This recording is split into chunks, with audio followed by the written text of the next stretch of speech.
मित्रों, आपको जानकर के हैरानी होगी, पीएचडी हमारे यहां पहले कोई 50-55 हजार डॉक्टरेट्स थे। उस समय चाइना के पास शायद 6000 थे। आज मित्रों, चाइना 70-80 हजार को क्रॉस कर गया है और हम जहां थे वहां से पीछे हट गए हैं। इतना ही नहीं मित्रों, अमेरिका में देखिए एक व्यवस्था है। अमेरिका में ये व्यवस्था है कि यूनिवर्सिटीज रिसर्च करती हैं, लेकिन वो सिर्फ पीएचडी लिखने के लिए या डॉक्टर लिखने के लिए रिसर्च नहीं होती है।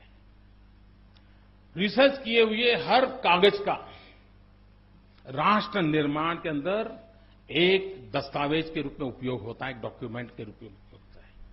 अगर अमेरिका को मान लीजिए तिबेट की फॉरेन पॉलिसी बनानी है या तिबेट से ट्रेड रिलेशन करना है, तो पहले क्या करते हैं, उनकी यूनिवर्सिटी 10-12 यूनिवर्सिटीज अलग अलग सब्जेक्ट लेकर के वहां के स्टूडेंट्स को तिबेट में रिसर्च करने के लिए भेजती है। वो तिबेट का पूरा रिसर्च कर करके ले आते हैं।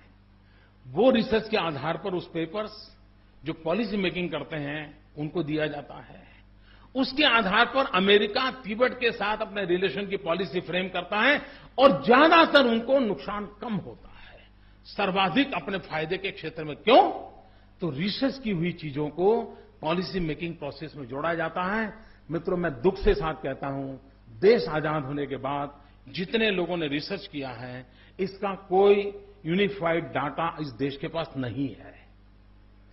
कितने गोल्ड मेडलिस्ट हैं, किस विषय पे गोल्ड मेडल लिया है, देश के पास जानकारी नहीं है।